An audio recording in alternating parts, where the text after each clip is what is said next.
আপনাদের সকলকে আমন্ত্রণ আরেকটি নতুন বই শোনার মন স্থির করার জন্য। আজ শুরু করছি জিম রনের লেখা 7 strategies for wealth and happiness. বইটি বাংলায় অনুবাদ করছেন ফজলে রাব্বি। আজ অধ্যায় 11, যেদিন আমার জীবন বদলে গেল। আমরা একসাথে অনেকটা পথ এসেছি।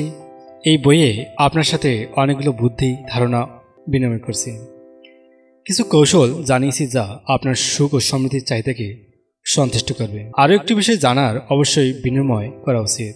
এই বইয়ে বর্ণিত বিষয়গুলো জড়ো করতে পারলে আপনি নিজেকে সুখ ও সমৃদ্ধির বিশেষজ্ঞ বলতে পারবেন, কারণ আপনি এখন নিঃসন্দেহে এমনকি সফলতার সঙ্গে দার্শনিক দৃষ্টিভঙ্গি নিয়েও চমৎকারভাবে আলোচনা করতে সক্ষম। তবে জীবনে কেবল তত্ত্ব জেনেই বসে থাকা উচিত নয়, একে বাস্তব জীবনে প্রয়োগ করা উচিত। কেবল ব্যবহারিক জ্ঞানকেই মূল্যায়ন করা হয়, তাহলে তত্ত্ব ও কর্মের মধ্যকার শূন্য স্থানটুকু পূরণ করছেন কিভাবে? তৃতীয় কোনো উপাদান কি অনুঘটক হিসেবে কাজ করছে?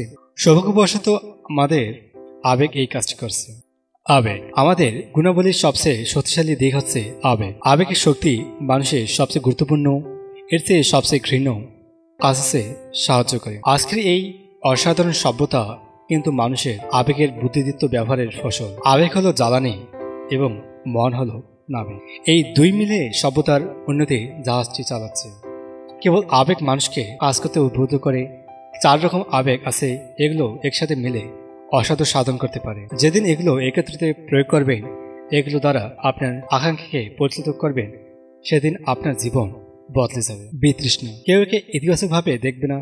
একে ঠিক মতো ব্যবহার করতে পারলে বিতৃষ্ণা একজন মানুষকে জীবন পাল্টে দিতে পারে। কেউ যখন বিতৃষ্ণা বোধ করে তখন সে এমন এক জায়গায় পৌঁছে যায় যা সুখকর নয়। তখন সে জীবনকে শান্তি দিতে চায়, বলতে চায় অনেক হয়েছে। বালিকা স্বেচ্ছাসেবক দলের এই মেয়েটি ও তার 200 টাকার বিস্কুটের ঘটনার পর আমিও এমনটি দেখছিলাম। বলেছিলাম আমি আর এভাবে বাঁচতে চাই না। আমি কষ্ট পেয়েছি, বিব্রত হয়েছি, মিথ্যা বলেছি। এর ইতিবাচক দিক বোঝা যখন কেউ বলে যথেষ্ট হয়েছে আর না, সে ইতিমধ্যে ব্যর্থ হয়েছে।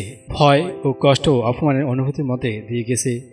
সে দেখে তার বউ 1 কেজি ডাল কেনার জন্য সুপার মার্কেটে গিয়েছে, কিন্তু সেখানে কি ঘটবে সেটা আগে থেকেই জানে। বউ হয়তো 85 টাকার দামের ও 80 টাকা দামের ডাল দেখেছে। যদিও সে 85 টাকার পণ্যটি কিনতে চায়, কিন্তু তাকে 80 টাকার পণ্যটি কিনতে হবে, কারণ সে 5 টাকা বাঁচাতে চায়। 5 টাকা মানুষটি ভেতরে বিভিন্ন বোধ করবে, বলবে আমার আর এভাবে বাঁচতে চাই না।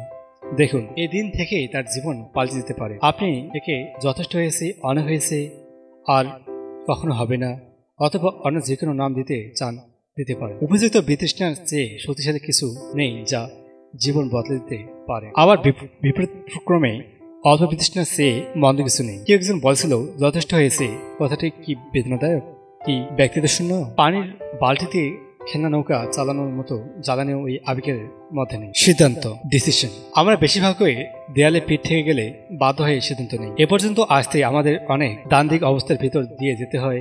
আমরা রাস্তার মাঝে শাখাপথের সামনে পৌঁছে যাই। এই শাখাপথ আবার 2, 3 এমনকি 4 ভাগেও বিভক্ত থাকতে পারে। সিদ্ধান্ত গ্রহণ করার বিষয়টি স্বাভাবিকভাবেই আমাদের পেটের মধ্যে অস্বস্তি তৈরি করতে পারে, মাঝে মধ্যে ঘুম ভাঙিয়ে দিতে পারে, শীতল ঘামও ঝরাতে পারে। জীবনে বদলানোর সিদ্ধান্ত নিতে গেলে তা নিজের মধ্যে সাথে রীতিমতো লড়াই করতে হয়। প্রতিটি আবেগের নিজস্ব চিন্তাভাবনা, যুক্তি ও কারণ আছে। প্রত্যেকেই জিততে চায়, এমনকি আছে তেমনি থাকতে চায়। আমাদের মস্তিষ্কের ভেতরেই এইসব দ্বন্দ্ব অবনত চলতে থাকে। আমাদের গৃহীত সিদ্ধান্ত, সুবিবেচনা, প্রসিত বা আবেগের প্রসিত, সাহসী বা ভীত যেমনই হোক না কেন, এই সিদ্ধান্ত কিন্তু আমাদের লক্ষ্য অর্জনে কাজ করতে উৎসাহী করতে পারে অথবা বাধা দিতে পারে। আমি নিম্নোক্ত বিষয় ছাড়া সিদ্ধান্ত গঠনের ব্যাপারে আপনাকে আর কোনো পরামর্শ দেব না। কখনো লক্ষ্য অর্জনের পথে নেমে অলিগলির সামনে থেমে যাবেন না। সিদ্ধান্ত নিন। কোনো গন্তব্য না থাকার চেয়ে ভুল গন্তব্যে থাকাও অপেক্ষিত ভালো। আমাদের প্রত্যেকের উচিত আবেগের মুখোমুখি দাঁড়ানো এবং অনুভূতিকে নিয়ন্ত্রণ করা। এভাবে একজন নতুন উদ্যোক্তা বলেছিলেন, আমার পেটের মধ্যে থাকা বুদ্ধির প্রজাপতিগুলোকে আমি অবশ্যই পাখা মেলার সুযোগ দিতে পেরেছি। আপনারও নিশ্চয়ই সিদ্ধান্ত গ্রহণের বিষয়ে অনেক অস্ত্র আছে। লক্ষ্য নির্ধারণের উপর আপনার যদি চর্চা করে থাকেন, আপনি করছিলেন, তাই না? যদি না করে থাকেন তাহলে অনেক দেরি হয়ে গেছে। আপনার দীর্ঘমেয়াদী ও স্বল্পমেয়াদী কিছু লক্ষ্য আছে, এখন আপনাকে কাজে নেমে প্রমাণ করতে হবে যে এগুলো অর্জনের জন্য আপনার প্রচন্ড ইচ্ছাশক্তিও আছে। আকাঙ্ক্ষা মানুষের আকাঙ্ক্ষা তৈরি হয় কিভাবে? আমার মনে হয় না এর উত্তর সরাসরি দিতে পারবো, কারণ এর সাথে বহু বিষয় সম্পৃক্ত। আমি কেবল দুইটি বিষয় জানি। ক, এটা ভিতর থেকে আসে। খ, বাইরের উপাদানগুলো থেকে আসতে পারে। যে কোনো কিছু আকাঙ্ক্ষার কারণ হতে পারে। এটা সময় ও পরিস্থিতির ব্যাপার। এটা হতে পারে হৃদয় ছুঁয়ে যাওয়া কোনো গান, হয়তো কোনো স্মৃতিময় পরামর্শ হতে পারে, সিনেমা, বন্ধুর সাথে আড্ডা, শত্রুর সাথে মুখোমুখি হওয়া, অথবা কোনো তিক্ত অভিজ্ঞতা। এমনকি এই বইয়ে মতো কোনো বইও এক নজরে আকাঙ্ক্ষা তৈরি কারণ হতে পারে, যাতে কেউ এক নজর বলবে আমি এটাই এখনই চাই। বস্তুত জীবনে সত্যিকারের আকাঙ্ক্ষাটি খোঁজার সময় প্রতিটি ইতিবাচক অভিজ্ঞতাকে স্বাগতম জানাতে হবে। জীবন থেকে অভিজ্ঞতা নেয়ার ক্ষেত্রে কোনো দেয়াল নির্মাণ করবেন না।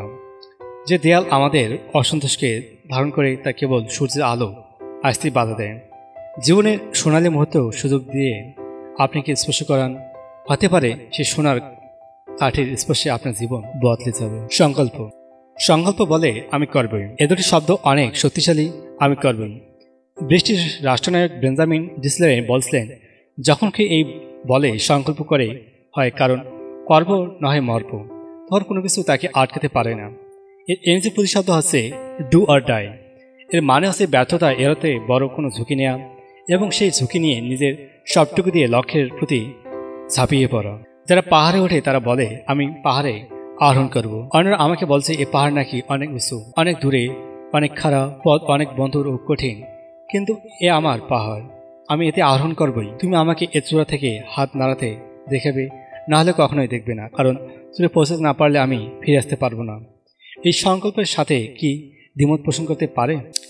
এরকম দৃঢ় সংকল্প থাকলে আমি জানি যে সময়, ভাগ্য ও পরিবেশ সব মিলে এবং এই মর্মে সিদ্ধান্ত নেয়। আমাদের উচিত তার স্বপ্নকে সত্যি হতে দেয়া এবং সে বলছে হয় সে সেখানে পৌঁছাবে, না হয় আমরা তো চেষ্টা করে যাবেন। সংকল্পের সবচেয়ে ভালো সংজ্ঞা আমি পেয়েছি ক্যালিফোর্নিয়ার স্টাডার সিটির একজন স্কুলগামী বালিকার কাছ থেকে। আমার অভ্যাস মতো একদল নিম্ন মাধ্যমিক স্কুলের বাচ্চাদের উদ্দেশ্যে সাফল্য সম্পর্কে বক্তৃতা দিয়েছিলাম। আমি প্রশ্ন করেছিলাম সংকল্প মানে কি, কে বলতে পারবে? কিছু হাত উপরে উঠল। আমি কিছু ভালো সংজ্ঞা পেলাম, তবে শেষেরটি ছিল সবচেয়ে ভালো। পেছনের বেঞ্চ থেকে এক লাজুক মেয়ে উঠে দাঁড়িয়ে দৃঢ় হয়ে বলল, আমার মনে হয় সংকল্প হলো নিজের কাছ থেকে ওয়াদা করে যে আপনি কখনো হাল ছাড়বেন না। আমি যতগুলো সংজ্ঞা পেয়েছি তার মধ্যে এটি ছিল সবচেয়ে ভালো। নিজের কাছে ওয়াদা করা এবং যেভাবে আপনি কখনো হাল ছাড়বেন না। চিন্তা করুন তো, হাঁটা শিখতে একটি শিশুর কত সময় লাগা উচিত? একটি শিশুকে আপনি হয়ে গেছে তোমার সুযোগ শেষ বলে বসিয়ে দেবেন কি? একথা বলার আগে তাকে কতটুকু সময় দেবেন? আপনি হয়তো বলতে পারেন এ কেমন কথা, একথা বলা তো কোনো মতেই ঠিক নয়। পৃথিবীর প্রত্যেক বাবা মাই বলবে হাঁটা শেখার আগ পর্যন্ত আমার বাচ্চা চেষ্টা করে যাবে। সাধারণত এভাবেই সবাই হাঁটা শেখে। এভাবে দারুণ এক জিনিস শেখার আছে। নিজের স্বপ্ন করুন, আমার কি স্বপ্ন আছে, সেই স্বপ্নটি কি, স্বপ্ন পূরণের জন্য আমি কি সময় দিচ্ছি? আমি পরামর্শ দেব উত্তরে একথা বলতে, ঠিক যত সময় দরকার তত দেব, যত পর্যন্ত না সফল হব ততক্ষণ পর্যন্ত চেষ্টা করব। এই হলো সংকল্পের মূল কথা। কাজ, ওয়ার্ক। যে জ্ঞান আবেগ দ্বারা তাড়িত হয় তাকে কাজে পরিণত হয়। বলা যায় আবেগ তাড়িত জ্ঞান সমান সমান কাজ। প্রথমে জ্ঞান অর্জন করতে হয়, তারপর সেই জ্ঞানের সাথে আবেগ জড়িত হয়, এরপরে একজন ব্যক্তি কাজ করতে উদ্বুদ্ধ হয়। এই জন্য বাংলাদেশের Dale Carnegie, Shiv Khera, Napoleon Hill প্রভৃতি লেখকের লেখা লোকজন পাঠ করলেও তেমন সুফল পায় না, কারণ জ্ঞান তো অর্জন করে কিন্তু সেই জ্ঞানের সাথে আবেগ মিশ্রিত না করার ফলে তা কখনোই কাজে পরিণত হয় না। কাজ হলো এক সূত্রের শেষ অংশ। উৎপাদনটি ফলাফল নিশ্চিত করে, কেবল কাজের মাধ্যমে প্রতিক্রিয়া পাওয়া সম্ভব। কাজ। পুরো পৃথিবী সফলদের দেখতে ভালোবাসে, যারা কাজের মাধ্যমে সফলতা অর্জন করে তাদেরকে ভালোবাসে। এর ফলে তারা যে পুরস্কার পায় তা দেখতেও ভালো লাগে। আমি এর উপর জোর দিচ্ছি কারণ আমি এমন অনেকে দেখেছি যারা অন্য লোকের অনুমতির জন্য অপেক্ষা করে, কবে কেউ তাকে কোনো কাজ একটি বলতে বলবে পরে সে কাজটি করবে, এমন ধরনের। আবার কিছু কিছু পুরুষ আছে কেবল কথাই বলে যায় আমি এই করব ওই করব। এই নিয়ে বিখ্যাত এক প্রবাদ আছে, কাজ ছাড়া বিশ্বাস কোনো ফলাফল আনে না।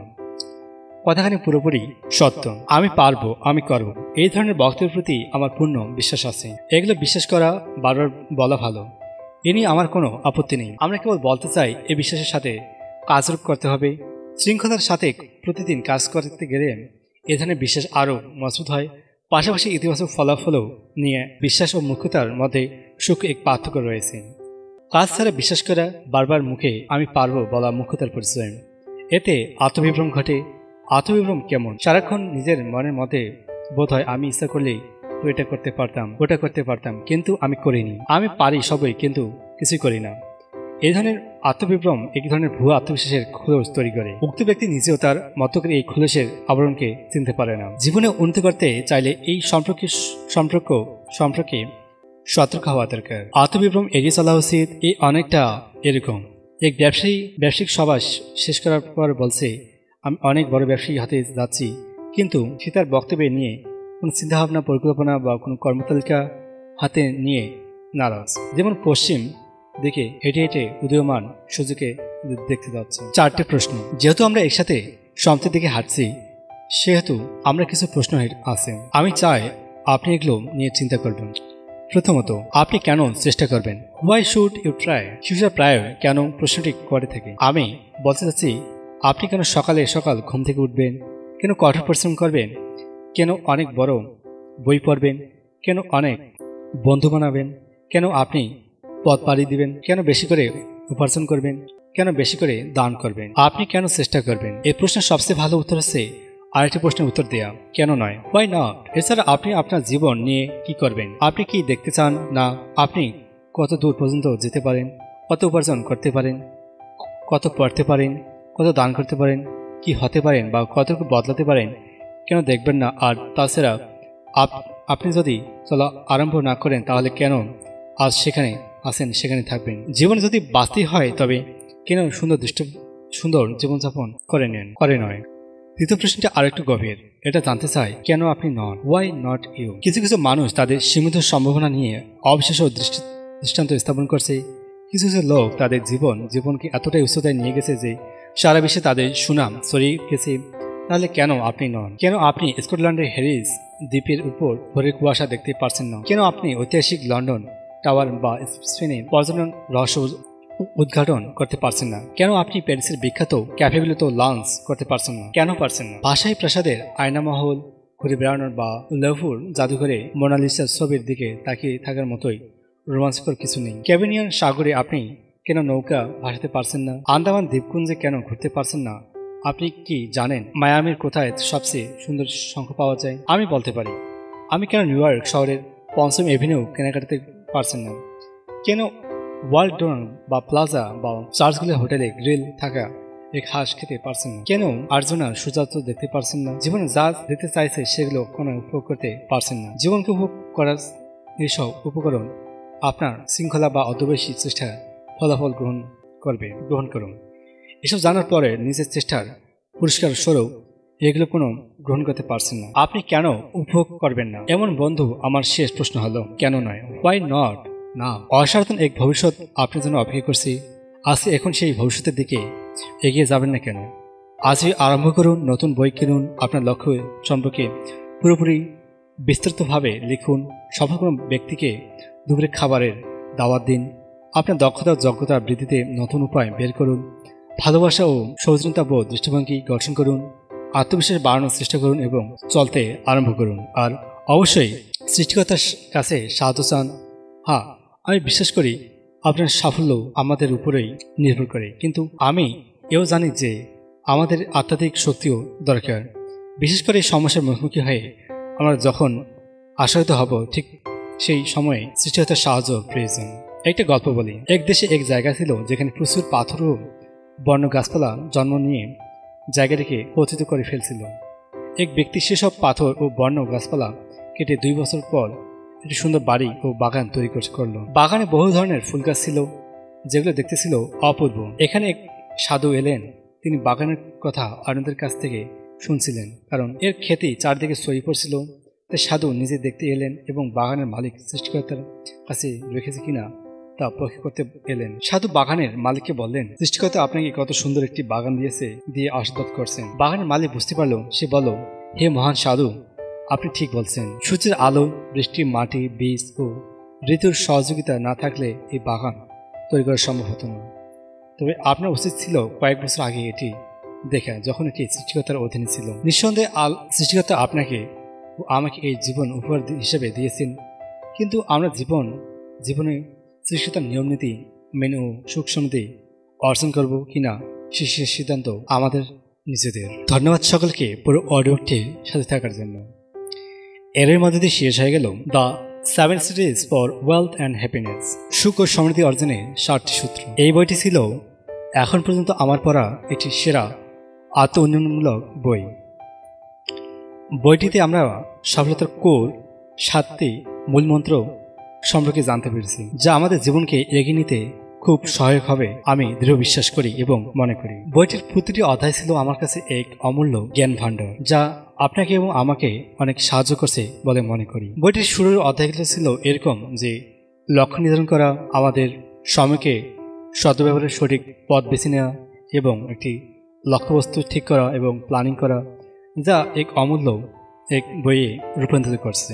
এবং বইটি সামারি করতে গেলে অনেক বড় হয়ে যাবে, তাই আজ এখানে শেষ করছি। হয়তো সময় পেলে এই বইটি সামারি দেওয়া হবে। আজ এ পর্যন্তই। দেখা আছে নতুন কোনো এক আত্ম উন্নয়নমূলক বই নিয়ে। ভালো থাকবেন, ভালো রাখবেন এবং নিজের লক্ষ্য নিয়েই এগিয়ে যাবেন।